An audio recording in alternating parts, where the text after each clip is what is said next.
All right. Well, good morning. Good morning. I'm delighted that some of you are here. An important topic, but I know there's a lot of other great topics out there, so I'm hoping that this topic is of interest to you, and that's why you're here. So to help me maybe adapt what I'm going to give you a couple of handouts here in a minute, but who do we have here in the room? Do we have any of those that are planting? Are any current church planters or aspiring church planters? We kind of fit that space. Okay, 3, 4, 5 of you. Okay. Are there those here that are kind of work either for a church planting network or for a church planting denomination or for an agency that are facilitating or serving in that role? Okay. 1, 2, 3 of you. Okay. And the others of you here are here because your interest in this topic is because you want to get to church planting. Your interest in the topic would help me to go, because about half the room so far is either facilitating or planting themselves. How about the rest of you that are here? What's your role or interest in this topic, so I can begin shaping some of my thoughts from the beginning? I just came in. I'm planting. You're planting. Okay, great. Got another planter here. I'm glad about that. Others that are, maybe those two categories don't fit you, but how else would you describe your thoughts about funding church planting? Just parenting. Parenting, okay, great. I forgot about that. That's right. So some of you are pastors of churches, and you're going to be sending out either multi-site or sending out church planters. That's good. That's another important group to think about as well. Okay. How many of you are in cities? Most of you, okay. Good. And it looks like we have some, and I'm imagining lots of different denominations and expressions here at an event like this, right? Okay. Well, great. I'll begin by giving you, I've got a handout here. It's got 3 pages. Again, you don't have to follow my thoughts, but I did put some things there and a couple handouts on some budgets. So what I'd like to do is, spend a little bit of time just giving you some big ideas, and then we'll stop, we'll do some Q&A, and then we'll get to some very specific things, because I know many of you are practitioners and you want to know maybe some real detailed thoughts, so we'll go there. So I'll try to make it as practical as I can. So who am I, and why was I asked to do this breakout session? So my name is Mark Reynolds. I work at Redeemer City City in New York City, and I've served there for 15 years.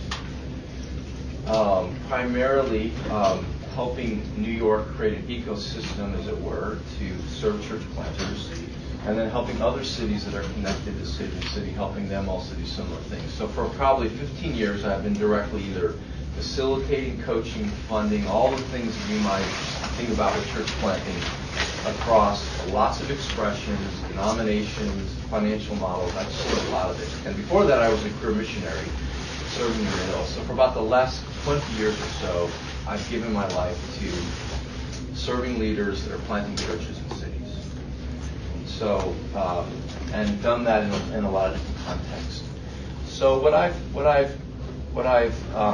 tried to do is to give some, if someone could have sat down with me 20 years ago and said, Mark, here's what I think you need to know. That's what I've kind of tried to distill in the first 20 minutes, 15 minutes of my thoughts. Like, here's what I think are important ideas, not to give you the particular answers, but to give explanatory power to a somewhat complicated, not complicated, somewhat interesting topic about funding church planting. So rather than saying, here's the specific model, here's all the answers, I wanted to give you some way that my mind thinks about the topic, the way the city thinks about it, and all the leaders that I've worked with over the years when it comes to that.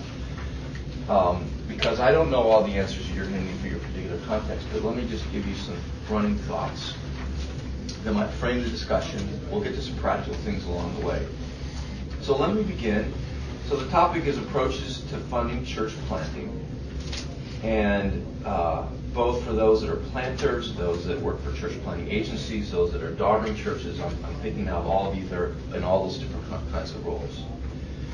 So from the beginning, both as my experience as a cross-cultural missionary and facilitating and funding churches across New York City and around the world, I think one way to think about this is to think about identifying what kind of partnership you think about. And so I put 3 there: independent or dependent, independent, and interdependent.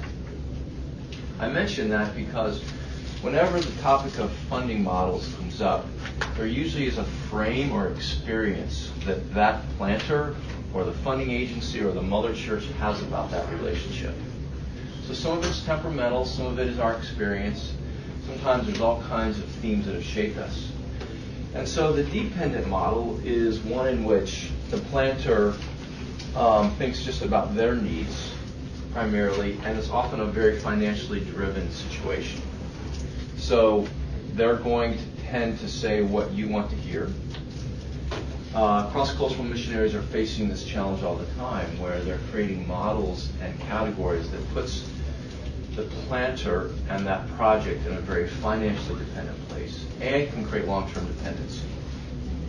So as much as we can, we want to preclude that very dependent kind of partnership, but they're out there. And if that's your orientation or your organization has that vibe about them, it's good to try to move out of that arena, which is a very dependent relationship. So sometimes we overreact a little bit and go in towards the independent route. And the independent route actually has a lot of its strengths because they're the planters thinking about, okay, I'm in this alone, the Holy Spirit's with me, there's no funders, I just need to make this happen. And it's often, they feel like they're alone. They sense that others will put claims upon them that they don't want. So they're often very much entrepreneurs. But because of the complexity of cities, the cost of cities, and going in alone is a difficult thing, there are some vulnerabilities when we just think about being an independent person altogether. And we don't look to have financial relationships, or maybe we just have one. So there are some limitations, even though a lot of planters are in that independent world. And the other one that I think is healthy, or healthier, is it's more interdependent, where the question is, how can we do this together? How can it be a very much peer-driven, collegial, interdependent relationship that recognizes the gifts, abilities, calling, and talents of the various stakeholders that are part of that project? So, in my view, particularly about urban planting, because of the complexities, because of the cost, it's good to have partners, but treating each other as peers and colleagues along the way. And when possible, that would be the kind of partnership that I'd want for any kind of financial model. But it's not always possible, right? Sometimes those aren't there. So the degree that you are either funding or you're being a recipient of funding, how can you put it in such a way that it's a collegial, it's us, it's just not you. It's built around, trying to find resources that will really move this forward. And it's often about a lot more than the money. So that's just a way to think about funding overall. And I've planted with leaders that have become very much dependent. They want money, but they don't really want the relationship. Or they get the money that they can, but then long term it creates some financial dependency. So with that in mind, let me just give you 6 kind of guiding ideas. So there could be more than 6, but I think these ones help us before we get to particular models and approaches to funding, again, that shape those models and are kind of in the foreground. So let me just be explicit about them, because I think anytime we talk about funding churches, we can't do it apart from some of these guiding themes. So the first would be that a lot of projects get derailed because the church planter and those involved don't make the financial model explicit. And they're making assumptions that they haven't clarified with people that are partnering with them. So what do I mean by the financial model? So we often, or what can happen in that situation is the financial model isn't clear. So let's suppose you have a funding model that's for 3 years. But others might think, well, this is going to take 8 years. Or we're going to be the only ones who give you money, but then the planter goes out and has now 7 partners. Or we're going to underwrite your project completely, and that's great, but they were thinking you were going to only underwrite 20% of it. Or maybe you thought they were going to underwrite 100% and they're only doing 20 of it. Or who gets to decide what the budget is? Who gets to decide what the financial model? So just as we want to be explicit about the kind of church that we want to plant and the way we're going to launch it, most of the time those assumptions aren't brought above the surface. And so the planter, the coach, the funders, whoever's in that ecosystem, they're kind of talking past each other. And so it's good to be explicit what that financial model is. And even say, okay, what's your opinion about that? Okay, let's be clear about that. Okay, let's adapt it that way. I didn't know that's what you had in mind. So a good planter who has more experience will typically make those things explicit, or even say, I'm not even sure. You're telling me, can I be self-supporting in 3 years, 4 years, 6 years? How large should my budget be? Is it even feasible in this community? So make those explicit. And if there's things you want to talk about later and about that, I'll be glad to be more clear. Number 2 is that we need to remember the unholy trinity about church planting. So Lyle Schleiler has a really important book called 44 Questions for Church Planters. And he begins the book by talking about the 3 most important questions. The other 41 matter, but they don't matter in comparison to the first 3. And if we're planting a church or facilitating or daughtering churches, if we don't know these first 3, it doesn't matter how much money we're giving. It's not going to solve it. So let's just remember the 3 most important questions about church planting that money will never solve. The first is the couple or the church planter, the team, qualified for that project? So they have to be assessed, they need to be called. No amount of funding can make an unqualified, uncalled person not qualified. So those who fund churches, that's the most important question. Is this leader, his spouse, depending on whatever that model looks like, are they qualified? The second most important question is, what was the reason or impetus for starting this church? If we're honest, sometimes the calling to plant churches could be for some other reasons. A church split. There's all kinds of churches that are started out of unnatural reasons. A church split. I now want to go rogue because I don't like my church. I'm a disgruntled youth pastor, and I want to, so there's all kinds of reasons that people could plant churches. They could do it out of vainglory. There's people that get seduced into church planting. They're not really there to reach people. That's not their primary motivation. It's the glory of God and to extend the kingdom of God. So we just have to be honest about the corruption that sometimes can be there with our calling. So no amount of money is going to be able to redeem that situation. So again, what's the motive or impetus for the leader starting the church? And the third is, most important question is, what are the what's the experience of those around the church planter that are advising and consulting and coaching? Do they have a lot of experience, or are they relatively inexperienced? So if those 3 questions can be answered with a good affirmation, which is we're doing this for the glory of Christ and to reach new people with the gospel, and the team that's giving us encouragement, coaching, funding, has experience in church planting, that's what you want. You can throw a lot of money at a project, but if those 3 questions are not answered in a good, affirming way, I usually just walk away. I don't give them any money. It's not good stewardship. So sometimes, to the degree that we might have people that are in the marketplace that think, well, if we can just raise more money, throw money at it, we're going to solve it. I said, no, it won't. If you violate those first 3 questions, then the outcomes can be really disappointing, and it's better just to step away. Number 3, money matters, but when we think about what also matters, the importance of prayer. And by prayer, I mean raising up a team, 50 to 100 people who are praying for God to open doors and for spiritual protection. So just not any prayer, but actually prayer that's forming this new community and is realizing the spiritual battle that's there. The importance of vision, and then not underestimating the importance of contextualization and adapting.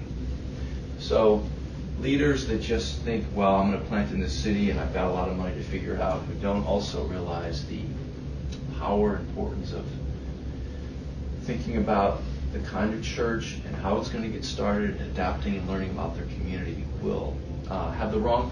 Sometimes internally we say that some plants have the wrong forms of capitalization. They have too much money, but they're underinvested in how much they need to be thinking about learning their community and growing in godliness and taking time, to move in and incarnate for a period of time. But sometimes too much money puts pressures to quickly perform and get outcomes. And so that can be an unhealthy form of resource that we don't need. So for those who want money, I understand its importance, and yet the other ones are equally important. Number 4 is that when funding projects, I want to get a sense of the expectation that the church planter has that God is going to raise up the future resources I need from the harvest. That is from the church itself. That while we are getting some money to get started, whether it's we're going to need funding for 2 years, 3 years, 4 years, the expectation they're creating from the very beginning that God is going to be converting people, sanctifying people, and this church needs to be taking care of itself financially, even if it's in a financially distressed community. The model may have to adjust for that, but the expectation is we want to grow up financially as quickly as possible. Number 5, I think that another idea that frames all financial models for us, to what degree can it pay it forward? By that we're saying either intentionally or non-formally, if we've received money to start this church, how can we then take that money and pay it forward to other generative church planting expressions in our city and other parts of the world that we're connected to? We've received this seed funding, whether it's $50,000 or $500,000. How could we, as we grow, how could we pay that forward to other things so that the movement doesn't stop with you? We don't want churches to become cul-de-sacs, right? We want them to figure out how can, it doesn't always have to be a lot of money, it can be people, but we've received this grace, we've received this funding, how can we pay it forward so the church is multiplied? And number 6 is, if we are seeking to reproduce more and more churches, we are going to have to address the trend, and it is trending in this direction, is that church planting budgets are getting really high in general, and they're taking longer and longer to get self-supporting. So the higher the budgets and the longer they take, what does that mean? Because getting resources for church planting has its limit. It just means that we can't plant as many churches, or they can't reproduce as quickly, or the barriers to starting new churches become significant because of the money required. So we could fund too little, we could fund too much. These are all part of the calculations that have to come into place. But as I look at budgets that are happening out there, they're getting really high. And if you're in a dense, expensive area, the time to get self-supporting is taking longer and longer. I don't have the answers for all that, but it's just a trend that we need to be paying attention to. And to think, are there other ways, are there creative ways that we could do it for less money? Are we funding churches that don't have a high enough expectation that they're going to get self-supporting when the period of time? Is it even possible? Do we have that hope? So let me just kind of pause there. That was my introduction to just kind of giving you some themes and ideas as I think about funding. Do you have questions or comments about those before we look at some specific models and examples? So let's just pause there. Questions, themes you want to discuss? Yes, sir. So what have you seen in terms of paying it forward in terms of church plants? Is it a percentage of their budget or a percentage of like what they've been given? Like, can you well, there's a lot of different ways that this model works today. So let me just mention what a few of them are. So paying it forward, one model is that, and one model that we use in New York and other places is we give planters a grant, and they return a percentage of their internal giving up to 7 years back to New York to deploy to the next generation of new churches. So maybe in year 2 you give 3 to 4% of your internal giving back. And the goal is if you receive $50,000 from us, the goal is within a couple of those years that $50,000 has come back.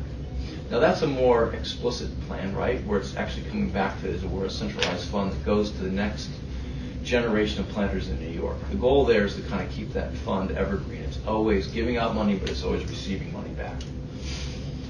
Another model would be you don't give it back to this fund. You just pledge that as we have money, we're going to set it aside in a church planting fund, and we're going to fund churches that are directly related to us. So it's kind of a good faith.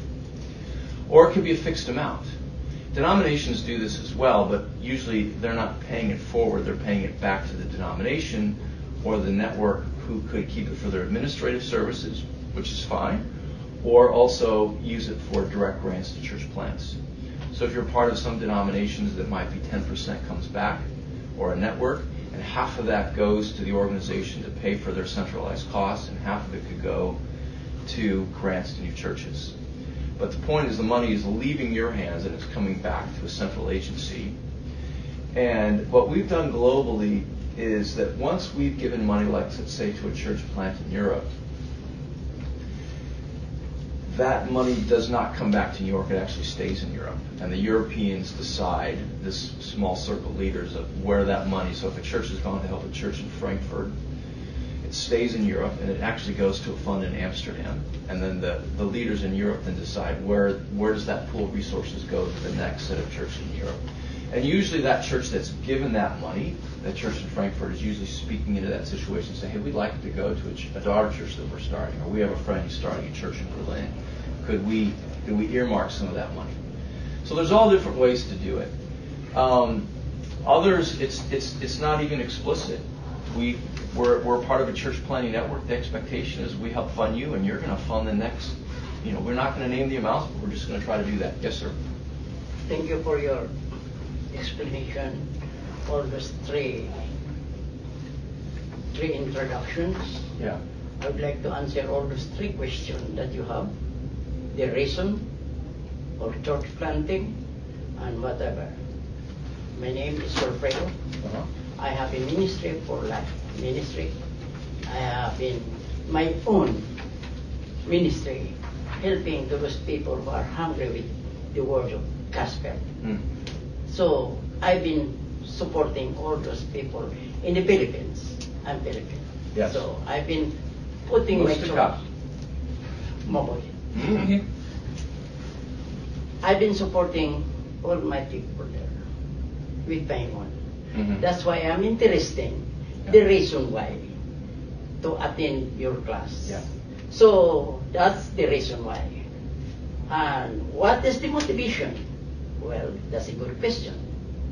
Motivation is how to be motivated to spread. Number one is the gospel. Yeah. And to work with the gospel. And there is the harvest on that time. That's the way how to lead as a being in leadership in our people who are don't understand more, because I'm here in United States. Yes. So number three, the experience. Well, that's a good question about experience. I cannot tell you right now my experience, but I can express to you one-to-one, face-to-face, whatever you ask me question, I can answer all the experience that I have been learned in USA. So thank you for your question and your introduction for the church planting, because I am very, very interested with it come that matter. Thank you so much, Mr. Reynolds. Yeah, thank you. So was that a sufficient answer on the pay it forward model? So we can make it formal to semi-formal to non-formal, but the goal is you just have to figure out the instrument that you want to use. Some planters would say, well, now knowing that if I receive that money, the expectation is I have to pay it forward, but sometimes decide they don't want the money. So what we've done in some cases, I'll give you some examples in the future when we look at some specific examples. Other questions or concerns you have? You kind of heard that brief introduction. Yes, sir. Yes. So one of our church planters, they're in a socioeconomic disadvantaged area, and they've been going at it for, I want to say, 7 years. And recently, they've kind of come to that point to say, we're probably never going to be self-sustained. Yes. And they see themselves more as a beachhead, and so to be kind of fundraising in perpetuity. Yes. If you were coaching, counseling, and in particular their supporters, how would you kind of help them? Yeah, so Robert brings up a common challenge and issue that is there, which is, what about areas that are They have a lot of other kinds of assets sometimes, godly people committed to their community, their long term, but the financial resources are often not there. So, we give grants to projects like that. I think it's times we just need to be explicit. Like we see that we're going to put money into that opportunity, and we're not sure if it's ever going to become self-supporting. However, what I try to do is I try to divide the financial model or the budget of that particular church into into kind of two buckets. The first bucket would be, what are our operational costs to kind of have our church? And then often churches like to have large ministries of outreach and service and mercy that also cost money. And so often what church or what donors might do would say, we want to underwrite those expressions. We know that it may not be feasible for you to underwrite all the mercy needs, but we're expecting you to kind of take care of your basic infrastructure. If you have a pastor that's co-vocational, maybe you give them money, maybe you don't give them money. Maybe you give them a small stipend, and maybe you have rent. Surely over time, this congregation, if the gospel is really changing us, they should be able to underwrite most of that within, 5 to 7 years. And then there's a set of opportunities. And so people say, hey, we want to help you serve your community. And they're fine to put into that. So that would be a way to think about it. Also, what some churches do is they find creative ways. They create ventures that actually make money for the church. So they might rent a space and they convert it into either nonprofit or for-profit ventures that provide supplemental income to the church. So that, and a lot depends on the leader. The leader might say, I want that because 10 years from now, I don't want to always be cultivating people to underwrite our mercy ministries. I'd rather create ventures that make it a little bit more sustainable for us. But a lot of it depends on the model of the leader and their preferences. Okay? Yes, sir. Do you have examples of maybe exit strategies? Let's say you have a formal agreement and it becomes clear that the church, for whatever reason, is not going to be either self-sustaining or able to kind of fulfill the obligation. What would you do in that case? So well, usually along the way, the financial model and, churches might say, okay, we thought we were going to be self-supporting in year 4, and we're now halfway through year 5, and we realize that we're going to not be there at the end of year 5. We may have, as a network or an agency or another church, you may have already stopped your giving. You've given your 4 years amount. Maybe it's on a declining scale. What I do is I'm always looking at trajectories. So, are we on a healthy trajectory? Do we see it happening in year 6? We thought it was going to happen in year 4, but do we see the church getting where it needs to be in year 6? As long as I like the trajectory it's on, I might be willing to advocate to give them a little bit more money. But usually what happens in those years, those outer years, is that they're having to trim their budget to fit the reality where they are. And that can be painful, but I think churches often, my suggestion is they create, 2 or 3 budget scenarios. Even for planters that are beginning, I encourage them to kind of have a C budget, which is kind of our bootstrapping budget, then a B budget, which is this may be a realistic scenario, and then A budget would be our kind of vision budget that we raise money against. But that way when you go to sleep at night, if you only have an A budget, you always feel like you're coming up short. What can we afford we don't know for? But if you have a B budget or a B minus budget, you go, okay, we can at least start and do the things we need to do. And we'll bootstrap and we'll figure out what we need to do, and perhaps it isn't as expensive as we thought. So they are conversations full of, that need some wisdom, but if the trajectory's in a good place, but conversely, if I see a church that's in a negative trajectory and they're really struggling financially, there's usually a lot going on more than just financial. Usually there's fatigue in other areas. And we might even say, because usually grants that we give are financial models, we're sometimes renewing them after each year. So we might make a 3 or 4 year pledge, but after year 2 this just doesn't seem, the way this is playing out, it just seems like it's not going to work. So we may not renew the grant for year 3 or 4, something like that. Try not to do that, of course, but that's another way of saying, is it really being a good steward? But most of the time we try to stay there till the end. and work through what's going to be good for that congregation. Other questions you have?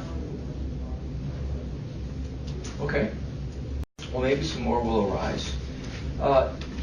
Under models, I think that generally, I think you can put financial models or approaches under two big categories, centralized and decentralized.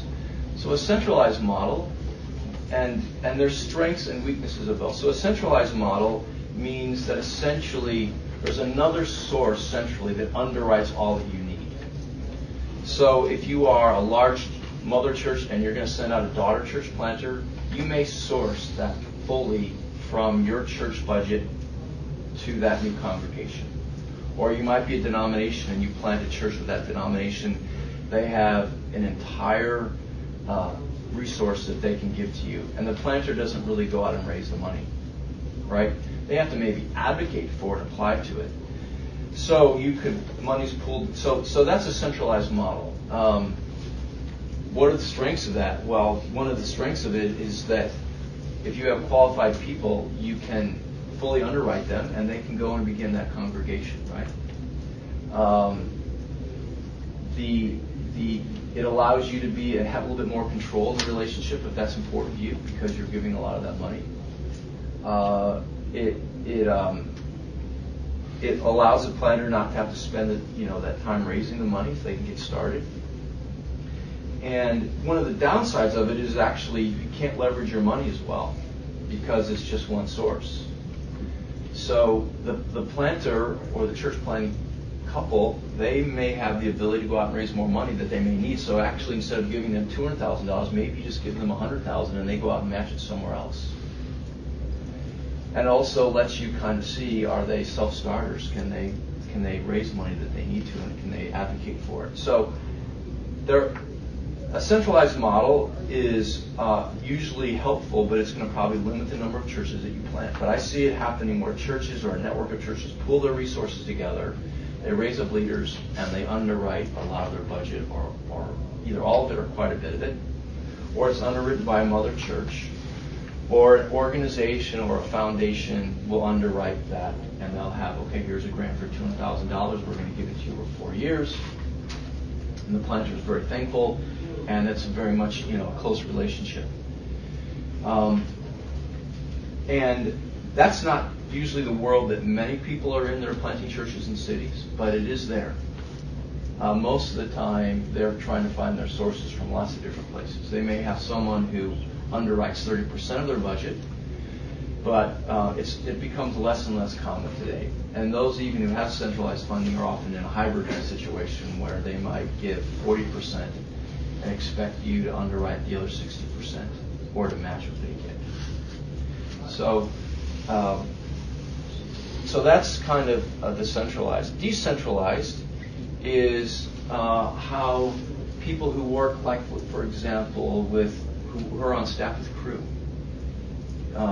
Crew doesn't underwrite your salary unless you're an overseas worker. If you're on staff with Crew in the United States, you go out and raise your personal support. So your donors then give money to that central agency, but in a sense, it's decentralized. You're raising it from your relationships. So more and more that seems to be the case. It lets leaders, find resources from more places. It allows those who kind of give money early in the experience be able to say, I'll pledge $100K, but I want you to go find another $200,000. And when that money is received or pledged, we'll start releasing our money to you. It allows them to build prayer supporters around that and all kinds of other things like that. So usually that's the case. And there might anywhere from 3 to 20 partners or donors that are participating in that. For under-resourced areas or people that don't have access to that, all their money may come from one source or from a church planting agency. So, for example, in New York City, some bivocational church planters that we give grants to, we may be the only entity that gives them external money.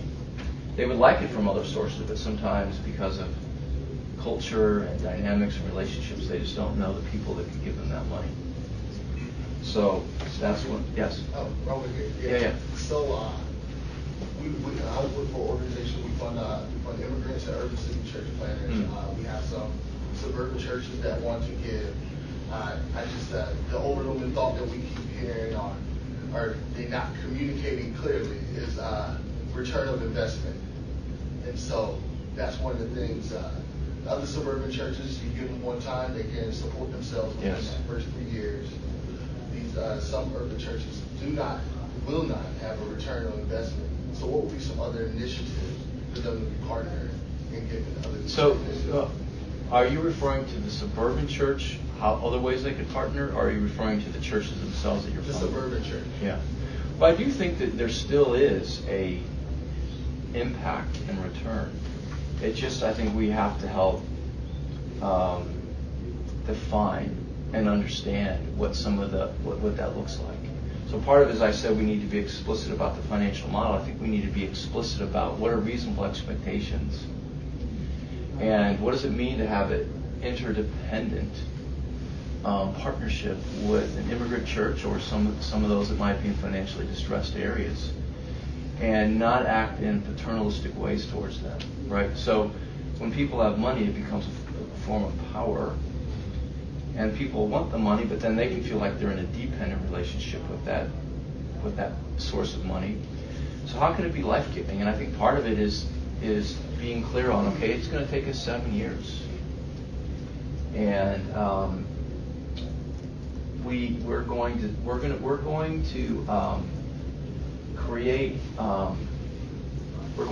to create the return by listening to the stories of individuals whose lives are changed.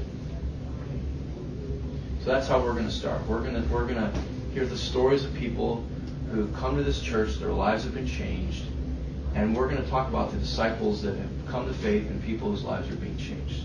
I think that's always a powerful thing. Start there. So I think that's important. The second would be another thing that would be is what kind of church are we actually creating?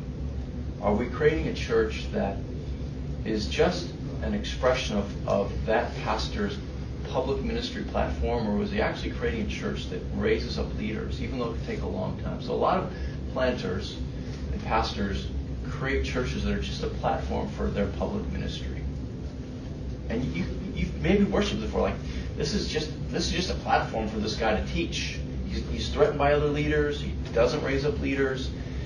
And so I think that would be another way of saying this is just not about sometimes leaders that are leading churches, they just want money for their public ministry, but they're not really trying to lead a church and move it forward. This would be true for suburban churches, affluent, all across. But I think that would be a special story to say the kind of churches we're trying to create. And for them to enter into part of that. Part of it also is a justice issue. I think how we're going to utilize resources well in areas that have not been served well, and to make sure that the planter who's leading that doesn't want a dependent relationship. If they do, then again, it's just going to create a cycle that you don't want to be about perpetuating. So discerning that is not easy, but that's what I'm always trying to figure out. Okay, what is this visionist leader? Where are they going? Will they utilize this resource to create something that's going to create impact, or are we going to have the same conversation every year for the next 10 years? And it's just a cycle that never gets broken. So that's a hard thing to pull off, but that, again, is the trajectory we're on. Our year 2 is a conversation now a little bit healthier. And by healthier, I mean, are we seeing more impact? Are we seeing that relationship with the suburban church is really healthy? Yes, sir. Okay. You're explaining to us some centralized model. What I understand, the resources. So I would like to know that can be trusted to those who are, my question is, whom should I approach? Is certain or trusted that can be help us to those people who are interested about church planting. I would like to ask that whom should I, as long as they are healthy organization, agency, Yeah. and the foundation. That's what I really like to know. Well, are you because I'm asking? trusted. Are you asking? Is there an agency or a foundation that you could trust to give the money Yes. to that would then give it to the planter? Yes, because I've been Yeah. experienced with that matter. Yeah. It's been experience for them, but I don't trust anybody. But I trust Okay. those that people I give Well, up. yeah. I would say that in most cases, whether we're directly giving the money or we're giving it to another party that does it, they need to have experience in the culture that they're using that money and be able to assess and understand the planter so that they know that the resources are being stewarded well. So I don't have any. I don't know who to recommend, for example, for the Philippines, but you need to find people that understand that context, understand the dynamics. And the Philippines is a particularly challenging country to give money to because of its history of exploitation by Western missionaries and a long-term dependency that hasn't broken that cycle in a lot of places.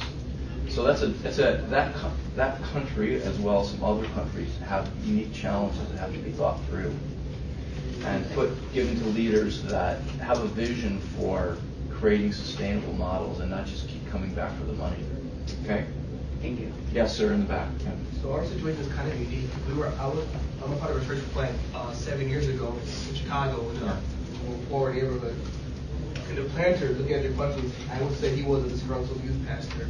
Yeah. Started the church, it grew. There was always some sense of character issues with him a little bit, and I came on board as like his right hand early on. A month ago, he abruptly resigned from the church. Yeah. We were independent, and so right now we're trying to figure out, going forward, is it best to find a new church planter to take over his position, or there's quite a few men who are stepping up and saying, we're going to help lead this thing here, but we're wondering, is it better to kind of find a partner to help us go forward, or do we need a main guy to replace him as a church planner? Yeah. Would that hinder us from getting support ongoing now as we try to press on? Well, if the church is 7 years old, yeah, there's a lot of variables to be able to answer that question well. To you, so we probably have to talk about it offline. That would depend on what the right answer might be. So it depends. I don't really know for sure. Just some of the thinking would be depending on the size of the church, how healthy it is. Ideally, you'd want a leader that can lead that church to the next stage of growth. Whether or not they need to find financial partners, I wouldn't know. But usually congregations that don't have a leader struggle. And putting in a team of leaders without a clear point leader, particularly when the church is going through change, usually creates a pretty unhealthy scenario. But I need more time to, you're going to need some coaches and advisors to help you through that situation. It does happen. It's unfortunate, but it does happen. Yeah. Okay. Okay. Yes, sir. In the hat. So I work for the Evangelical Free Church of America. Which America? Evangelical Free Church. Okay. Yes. In Wisconsin. So there's around 100,000 people throughout the churches, like in Wisconsin. Mm-hmm. So let's say, for example, we had a vision for a catalyst fund for church planting, where we would raise it from individual members throughout our association of churches. So not just from churches, like going after the heavy tax, like throughout in our churches, as long as the senior pastors give us access. Yes. We call it hunting rights. Yes. So let's say we had a goal of, let's say, $10 to $20 million. So there are some of the larger churches in our district that have more of the philosophy of let's hire a non-sketchy gospel-centered fundraiser from the outside to meet with some of our larger donors and then meet with them and then to compensate that person in some kind of way with that. So just wondering from your experience, what's your experience with those kind of arrangements? Is that what are some of the pitfalls with that? What are some of the challenges, things to avoid? What are ways to compensate people? That's not to avoid altogether. Yeah, you're basically creating a centralized fund. And so the donors are going to want to know how their money is going to be stewarded well, and what that portfolio is going to look like if there's $10 million in there. You know, is it going to just be grants, or are you going to use money for strategic services to coach and assess and recruit and mentor them? So how you depict that fund is going to be really important. In general, in church planting, the people that raise the money are usually, field facing. They have to be able to tell the stories. It's really difficult because church planting is a cause-based, advancement thing. It's not institutional advancement. A lot of people don't have the skills to do kind of cause-based entrepreneurial fundraising. They're institutionally based development people. Like, we need to add a wing to a hospital, or we need to add something to our school. And then they come into a place where they're selling a vision, and they may not know the people. It's a harder thing. So in general, in church planting, people are raising money. I've been in agencies. A lot of people they hire to do that fail. And the people that can find the money are usually the pastors or the network leader who has a vision for it and people trust. So that's one way to think about it. Or you could hire a person who could help do what we call moves management, guiding you. Okay, Mark, you need to go meet with this person and you need to send this note. But they're not the ones that are actually out there making the appeals. So, yeah. And as far as how those people are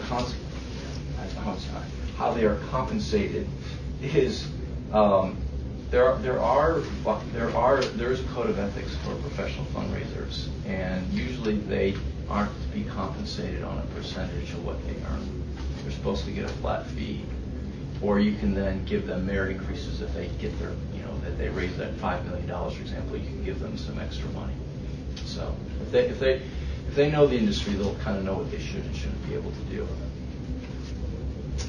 Okay, some decentralized models. So these models all kind of run into each other.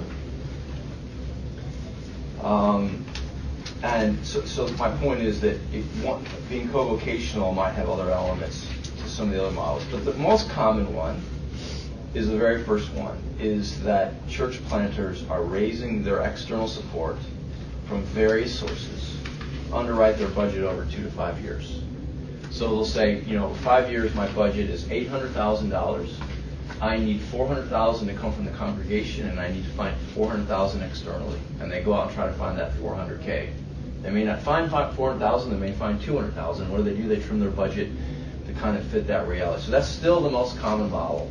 It's a decentralized model from multiple sources, and they try to get it underwritten to give them money they need until they're self-supporting. Number 2, this becoming more and more desirable and even sustainable, is co-vocational. So some planters always want to remain co-vocational. They want to stay in the marketplace that they're in. Maybe they're a teacher, maybe they're a consultant. There's all kinds of jobs they have, and they prefer to stay there. In the co-vocational model, sometimes the church will give them a stipend. Sometimes they'll give them no money. Sometimes they'll give them a stipend with the goal of them being working full-time for the church. So co-vocational could be something that planter stays in permanently or migrates to something else, or it says, even if we had all the money, I want to stay in my role where I'm working because it gives me lots of missional opportunities. So that's happening in cities. Part of one of the limitations with that model might be, in some maybe more professionalized communities, they want their pastor to be a professional pastor, right? So they don't want their pastor giving 50 hours a week to being a consultant. They want them to be fully prepared to serve them and their congregation. So sometimes culture clashes there. But I've seen planters even do it in Manhattan, but it becomes a real challenge for them because of the amount of work that they need to be able to do. Number 3, again, this pay it forward model is pretty common. More and more people are realizing that church planting is the only ministry that really creates a funding base that can fund itself in the future. Almost every other ministry is always going to require money, right? But you put money into a new church, it becomes self-supporting, and then it can pour money back into it, other causes. So that's why people are saying church planting is supposed to generate a lot of resources. If I'm giving you money, the expectation is you're going to pay it forward, because we want the movement to continue on and on. I see churches that may, particularly community engagement models, they will create other ventures on the side, for-profit and non-profit, to provide income for their church, to provide jobs.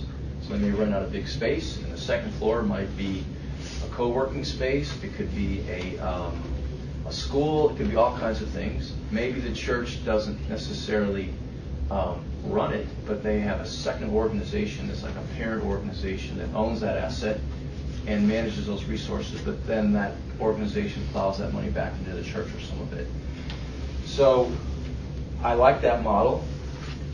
The second to last one, I still see this happening, where you kind of have the pure faith, I don't know how God's going to provide, and I feel called to do this, and I'm just going to go and plant a church. My wife and I are committed to this. Maybe we'll find some money, maybe we won't. And they have that pioneering spirit, that apostolic zeal, call is strong, and they just go and discover what their financial model is going to kind of be as they get into it. Or they start and they go, wow, this was more expensive, I need to hit the pause button and raise some money. So let's not think we can get this all buttoned up. There are still people out there that are doing that. And then the last is, I still see people raising money as missionaries, or maybe they are seconded from an organization. So they might work for a parachurch organization, and they're now released to serve and start a new church. Come on. Yes. I would like to answer that question. In the last, the Decentralized. Mm-hmm. Okay, I am ready. I am prepared. Whatever it takes. The money is, the issue is the money. Yeah. Now, when it comes to vocational, I will introduce you. I'm a tailor, fashion designer, and then that's my gift. So I'm not scared when it comes to risk some money, because the motivation there is we have to build up the America again, because according that I've been reading the story of America, 17th century, here I am, how to motivate, because we are in the midst of knowing the reality, the country that we are living for. It's a free country, but you have to know. So I really very thankful for your, but all these things here, I can answer whatever it takes. Yeah. When it comes. That's why I want to know those people who are honest and real people that I can talk with them. Because as we are there, there is someone, as being pure, faithful, that there is someone, God, who's watching who we are. Yeah. Thank you so much. That's my perspective as being attending this class, because I want to know how it does it work. We have to work, motivate, go forward for our gift that we are giving to us, our Father. Thank you so much. I've included two budgets for you. That these are the first one there is a common model that I see for urban planters that again are getting sources from multiple places. Even though it's a 3-year budget, the plan there is probably be self-supporting in 4 or 5 years. At the top there, what says requested CRF grant. CRF is a pay it forward. So this is a person who's asked for $120,000 to be paid back in 7 years, and then we would give that money to them over 3 years. So it's common for us in New York and other places. We give a grant of $80,000, $100,000, and half of it's pure grant. So of that 120, 60 is pure grant, and 60 is a pay it forward. So when we give you that money over, let's say, 3 years, we're expecting you to pay back that $60,000 in years 2 through 7 of your project. And it's usually, if you look kind of 3/4 of the way down the budget, see that italicized portion that says CRF repayment formula? that tells you the percentages of their internal giving that they would give back, with the goal of paying that back within 7 years. So you can see here, the expenses of that church are what I see. It's a bit pricey for even Manhattan as a Manhattan project. Typically, they're sometimes less, but sometimes they're more than this, but usually they're a little bit less. And then at the bottom, one of the things that I think is important is to help them kind of project what they think their internal giving is going to be. And planters usually underestimate what's possible, but they often don't have a good index either. So you can see there that if they have 80 people, and then you can kind of look at some local conditions, say what a congregation that's in this community, what does internal giving need to be? So that there you can see in the first year, the internal giving would be $192,000. That's really good. And $182,000 would come from external. So it's about 50-50. And then as you see, as you go down to year 2, there's more dependence on internal giving, less dependent on external, and on it goes. That's still a lot of external funding. That's $400,000. Knowing this particular project, I think they got about 80% of that raised already, which is good, including the $120,000 that we gave them. And it's possible that in year 4 they'll be self-supporting, but as I look at the trend here, it may not be possible, but they're getting close. And so those are the kind of trajectories. So at end of year 1, what would I do? I'd look and say, okay, what was your internal giving? You budgeted 192 and it's 107. Ugh. What are we going to do for year 2? We're going to have to trim down your budget because now that's going to be too expensive. And then you come into year 2 and it's 119,000 is the internal giving. Okay, what kind of trajectory are we on? We're on a trajectory that this project is probably not going to get self-supporting in 4 years if it's only growing that incremental amount. Likewise, you come back in year 1 and it's now at 192, and then the year 2 internal giving is now 300,000. Like, this is great. So that's where you always have to kind of be thinking it through. So based on that, we will be willing to give money to this project. And then the second one is in a community that this is actually a bivocational church planter, a co-vocational. The grant request is for a less amount. And you'll see there that they have money for staff. And the way this model worked is that they are giving half of that salary to the pastor as a stipend, and the rest are going to 2 or 3 part-time people to help with that church. So the planter is already working another job, but to not have to work too many hours, they're giving a supplement, as it were. I don't remember if the goal of this project is for the planter to get out of being co-vocational and being just a pastor of the church. I forget the model, but it's possible because it's going up each year that's the plan. So that maybe year 6 or 7, there's enough giving from the congregation. So here the external funding requirement is $130,000, and we're giving them half of that. So we, typically we're giving anywhere from 20 to 100% of the need, depending on the church. So the one here we gave about 25% to. This one we're giving 50%, but usually that's the percentage that we're participating in. Usually anywhere from 10 to 50%. In some cases, we're the only external donor because of where the church is located. Yes, sir. So if you're, the one example, if you're giving a pure grant of $60,000 and the other is kind of a pay full. Yes. And it's taken a church 7 years, how do you sustain that fund long term? Because money's constantly going out. Oh, that's right. So that's right. Even though I would love it to say Evergreen, it doesn't. It's not. Evergreen is how does a fund stay always green, right? Like an evergreen tree, it never seems to die or deplete itself. It doesn't have a hibernation season for much of one. Well, we're already depleting it by 50% because we're giving half of it out as pure grant. So in the in the pay it forward part of that fund, we build in attrition. We know that projects are going to fail. We know that churches are only going to pay back half of their 50%. But it's better than nothing coming back, right? So again, if your goal is to have a movement fund to really resource church planting, you've got to think through that. And donors prefer that as well. I mean, they want to know hey, you tell me church planning is supposed to fund other ministries and become self-supporting, and every year you're asking me for $1 million. You know, isn't there a better way to make this work? So that's part of it as well. So then you're finding external funding, essentially.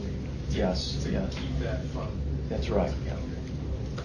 So we do. So every city we work in has a different kind of model, but this is one that I just used for a year. But the two budgets I gave was kind of the co-vocational, and then those are a little bit more financially expensive. The first one seemed to, there's all kinds of varieties in between, but those seem to be two examples. I think the gentleman in the back had a question, or were you just raising your arm? Okay, sorry. Yes, sir. Right here in the front. Yeah. Going back to the comment that you made and the idea of church partnering or just raising funds with other churches. Yeah.